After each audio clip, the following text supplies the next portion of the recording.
Second day, and the rain clouds are here.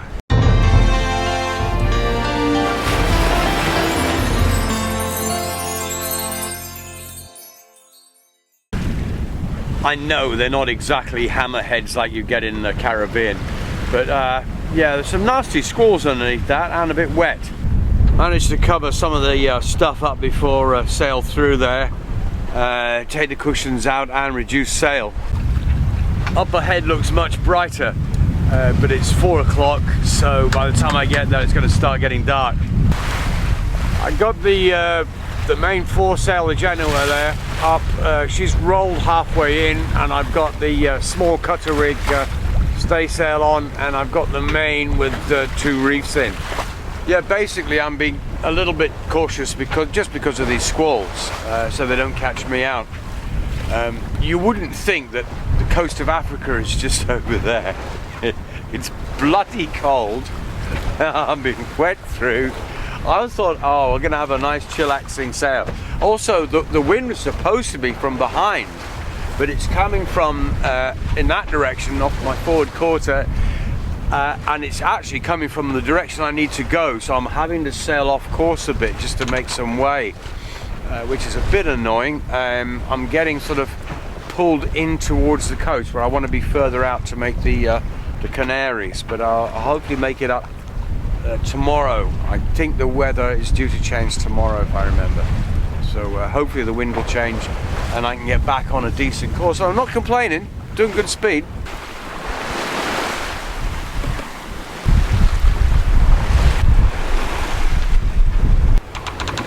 Last night was interesting and rather tiring. It was the battle of the ships. I had to cross the shipping lane, actually go across it. This one was a monster, 25 miles wide, and there were 5 lanes of ships going both up and down into the Straits of Gibraltar and into the Med. So there's some of them are coming up from Africa and some are coming down from Northern Europe. And I think it was from 11 o'clock at night till something like 2 or 3 o'clock in the morning. There was just one after the other, and I had to do so many evasion maneuvers just to keep clear of them, because they can't turn. Don't argue with them, just get out of their way. The only problem is trying to work out which direction they're going. So when you do that, then you know which way to turn to get out of their way. That's the hard part. But yeah, so catching up a lot of sleep today. But we're doing good speed, doing 5 knots, so all's good on board. So we'll see what tomorrow brings. So it's 2 days of what could possibly be 10 days. Speed's good today, but the direction's slightly off. We'll see. Where's the sunshine, man? Give me sunshine!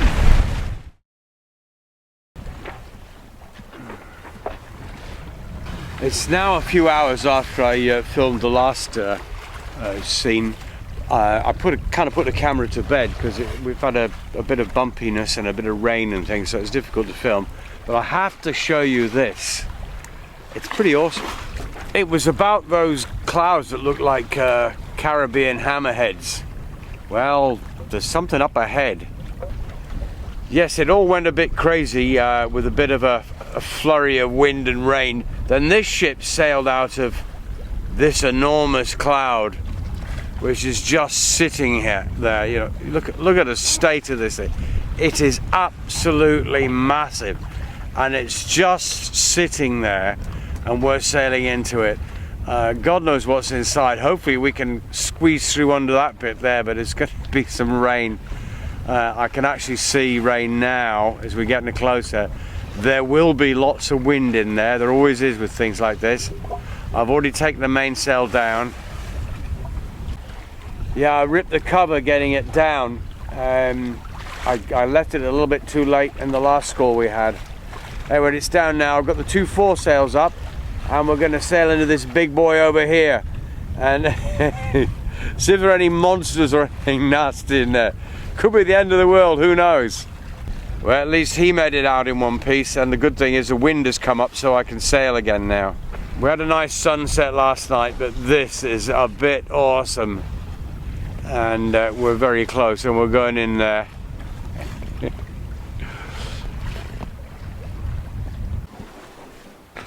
Well, it's 4 o'clock in the morning. There's stuff all over the boat. Plotter's on over there, and up on deck it's a similar story of bits of stuff lying around.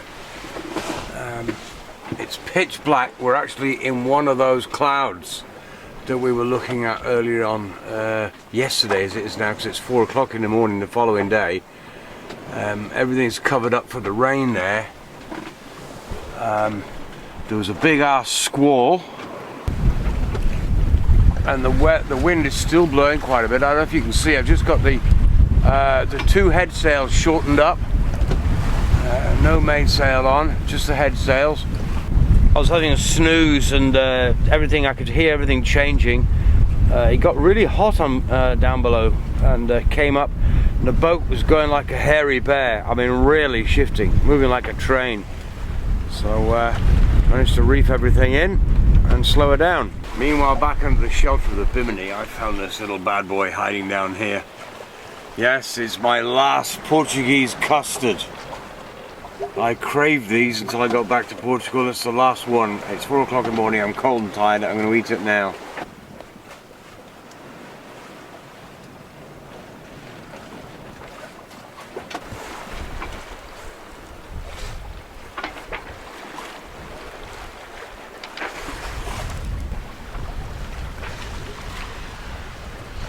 And it's the morning of the third day, I think we are. Yeah, last night, bombing along really fast. Ended up in one of those big ass storm cloud things that was just sitting on the sea. I was down below, all hell broke loose. The boat accelerated like hell. I mean, it was really going fast, like warp factor 9. Came on deck, and it was pitch black because we got a 3/4 of a moon at the moment, stars and clear skies, and you can see quite well without a torch or anything, and it was pitch black. And I realized we're actually inside one of these clouds, and I had to depower the sails, take stuff in, got all organized, not a problem, and then went back and back to having a snooze down below. But this morning, a lot of swell. Wind in the wrong direction. The wind's now actually moving around behind me, and I'm, as you can see by the flogging of the foresail, I got a bit of a problem here. I'm trying to go downwind, but with all this swell, you see the boat rolling there, it's doing that. So I'm gonna have a go at an idea I saw on YouTube, believe it or not. I'm actually going to attempt to use the main boom as a spinnaker pole. Got my double sheet system here. You can see the blue one over there running down and the red one here. I'm going to use one as a preventer and one as the main sheet.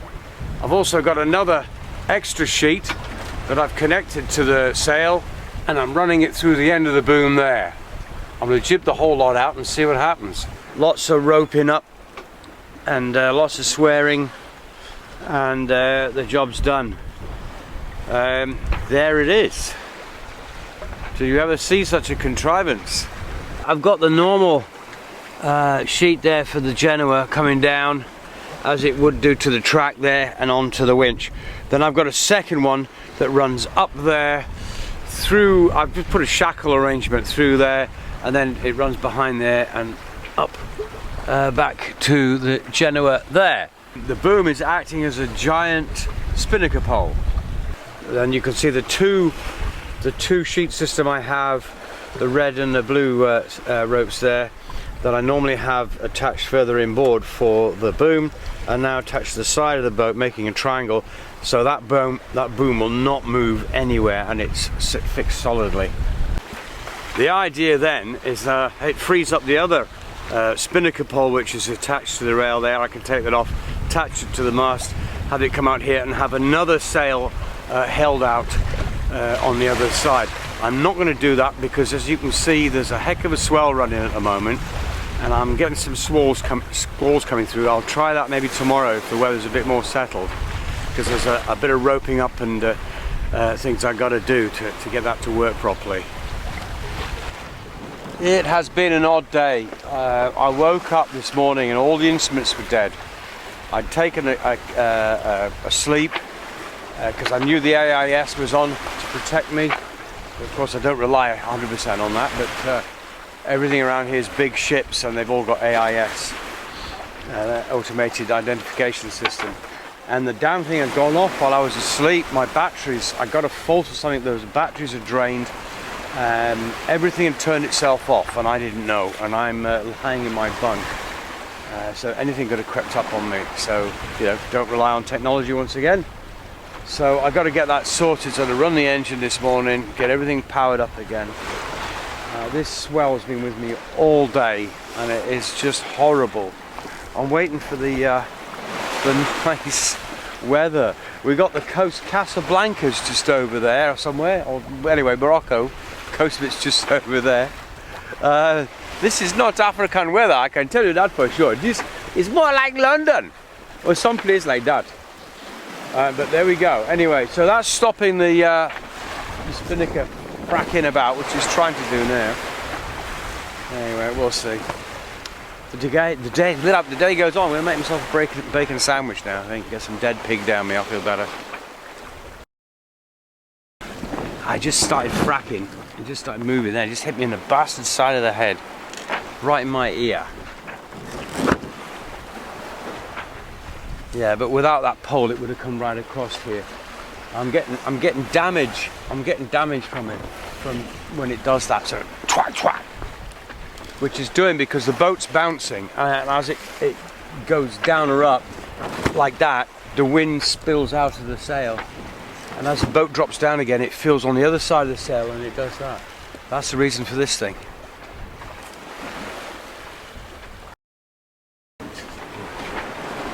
Good morning, it's morning on Shadow on day 5, crossing down the African coast to the Canary Islands in a roly-poly-woly sea.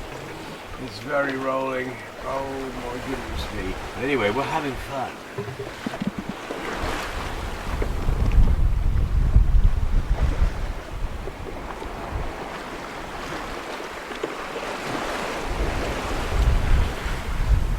Didn't film on day 4.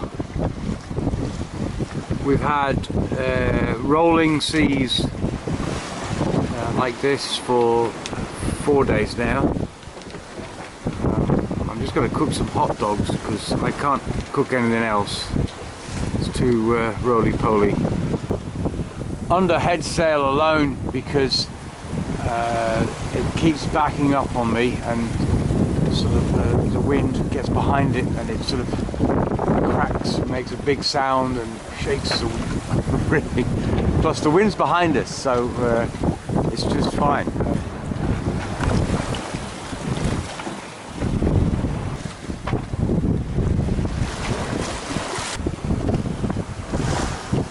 Hydro's doing a great job back there, keeping us reasonably straight and on course. Got my Devon flag up there, people might know that one. Can't cook properly, so I've been trying to eat some frankfurters out of a dog bowl with a tortilla wrap, some mayonnaise and a bit of mustard. No.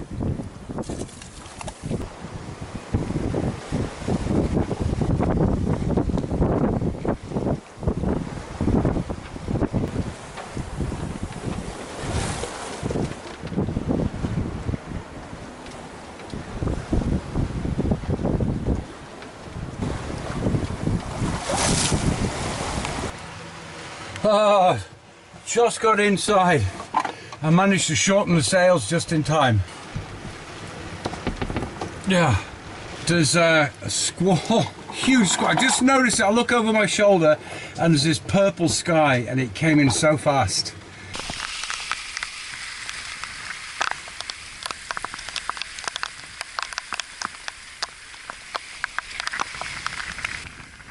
Yeah, just got a little postage stamp up there, look. And I'm gonna hide below again. It's soaking out here. Get back under the bimini. It's actually raining in here, so I'm gonna close up. But you wouldn't think that the coast of Africa, Casablanca, Morocco, is just 100 miles over there. And the Sahara Desert. Look at this.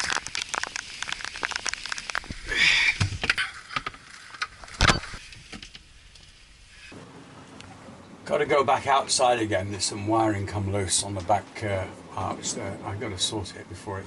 There's a flag. It's going to pull it free if I don't do something. So, might as well take it with me. Put you in a woodproof container. Okay, here we go. Going to get wet.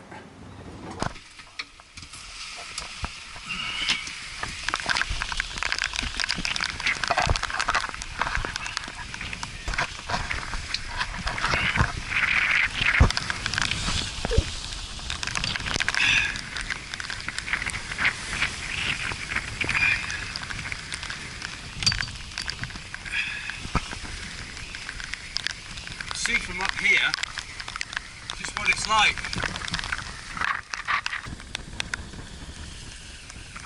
Yeah, we're going west, should be going south. Right, going to try and turn about. Yo! Okay, there it should be. That's him. I've just looked behind me, just checking. I've got a light grey at the front, and then there's this horrible colour at the back here. That doesn't look very nice, and it's coming. I'm going to get even wetter. And I have a pair of shorts on and bare feet, and I'm starting to get a bit cold. And this is the African coast. Ah! No, it doesn't make sense, does it? No. There's an orange down there that I was just starting to peel before all this happened. I wonder if I can reach it without slipping. Lock the steering off. It's not the course I want, but it's the course it'll have to be. If she steers downwind of the squall, that'll keep us nice and happy. I think we're okay to go inside. She should sail herself all right now, I think. That's what I was doing when all this started. I might as well finish it off inside. Second time, trying to keep the boat dry. That's the second time we've done that. Trying to keep the boat dry. I'm absolutely soaking. You know, have the wet outside and the dry inside. So I'm gonna put this in the shower compartment.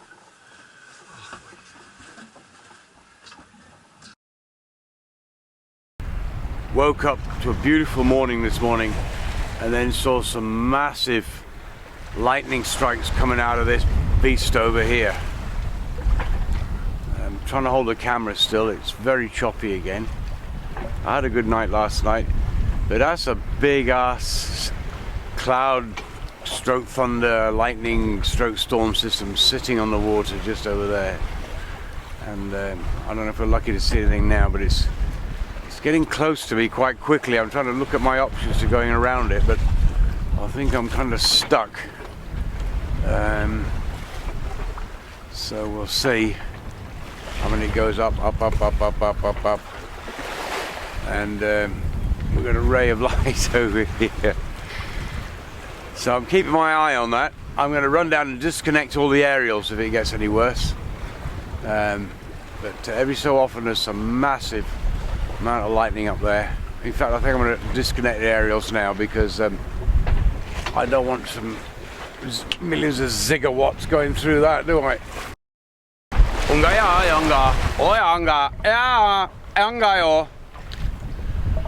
An hour later, things have changed quite a bit for my favour. The sun's coming up. It's going to be a brighter day. It's suddenly getting warm, so I can get rid of some of this. It's cold last night.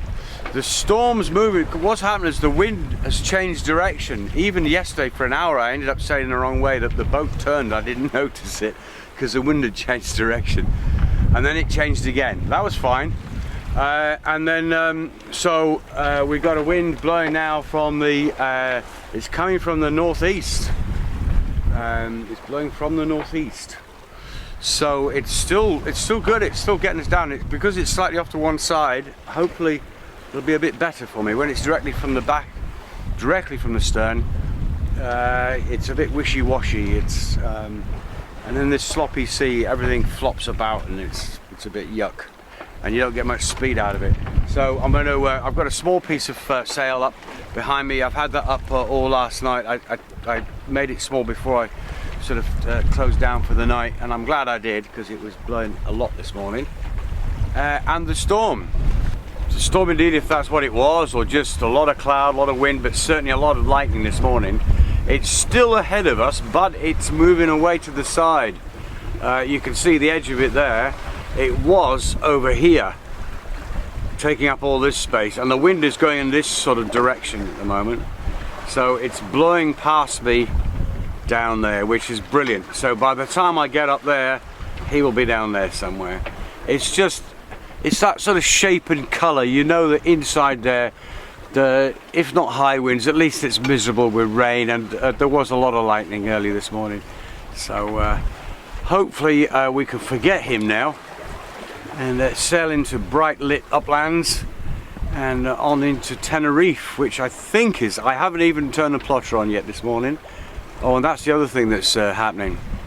Yeah, a few electrical problems. The plotter, the main Ray Marine plotter I have, that broke before, you remember, in another episode, and I managed to fix the screen.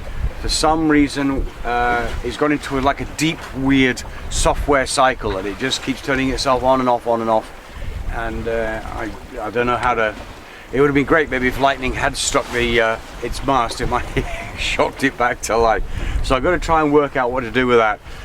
So that's not non-operational, but I do have the Samsung tablet with my Navionics on it, so that's good. I have two independent just standalone GPS units and charts, so I'm fine. But it's just not having the main plotter working. It's a bit of a pain in the arse. So I'm going to turn on the Samsung in a minute and find out where I am. I know where I am, but not exactly. I'm on course and I'm heading for the Tenerife, so it's all good. And there's something wrong with the water pump, and it was running most of the night last night. I don't know what was going on with that. I'm going to check the bilges. I hope there's no leak. I'm going to check that in a minute. That's one reason why it could have been running. I did check the contents of the tanks, and that seems to be okay, but we'll have a look anyway. So onward. Yeah, this is day 7, I think. I checked my diary quickly this morning. I'm pretty sure it's day 7. The days that I've missed weren't worth filming. It was just more of the slop.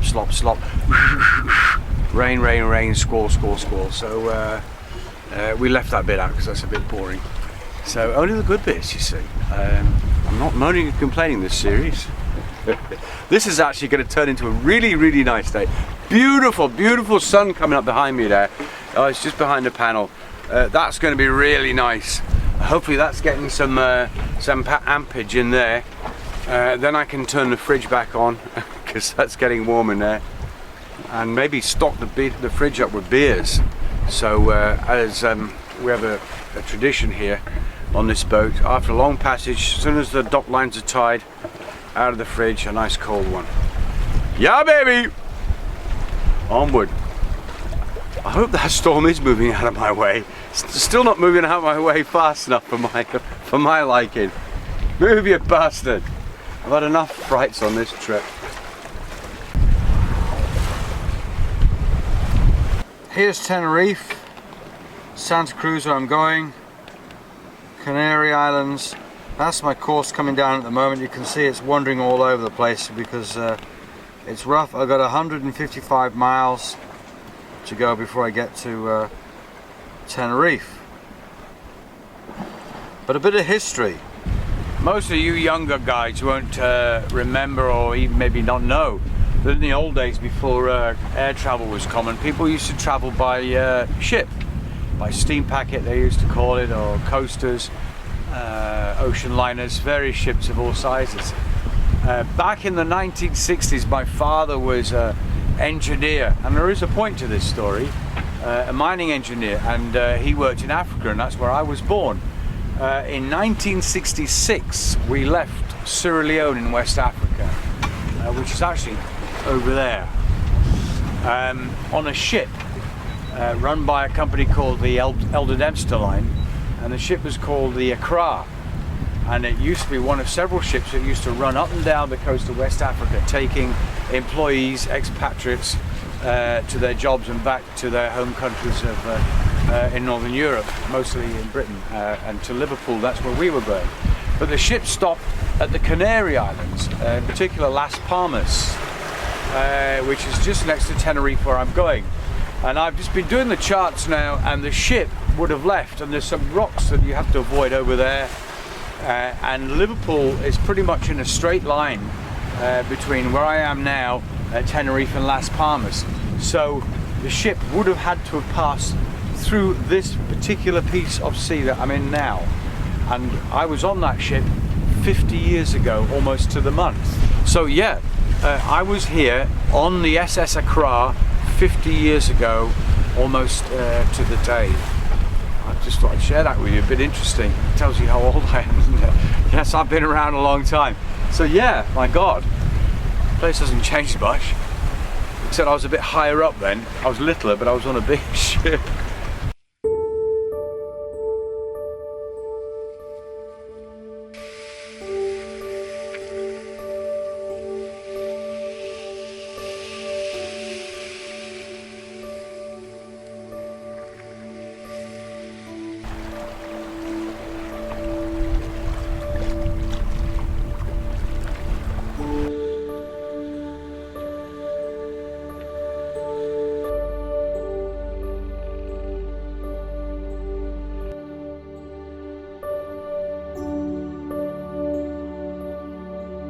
Look at that lovely calm water in there.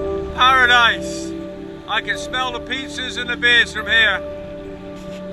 They said it was a calm sea today. Bollocks. Oh yeah, Shaddy. We done it. Yeah, baby. Tenerife. Yeah. Here we are. Whoa. Whoa. Oh, that's stressful, that is. Oh, jeez.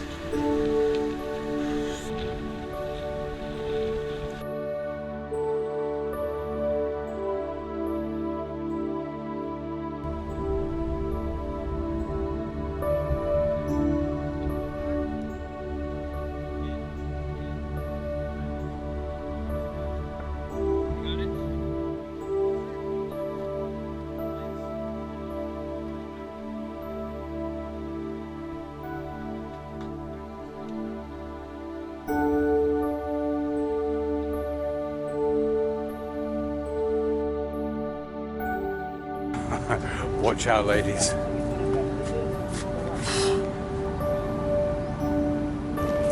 I love this city. I don't know, something about it. It's just a nice place to be.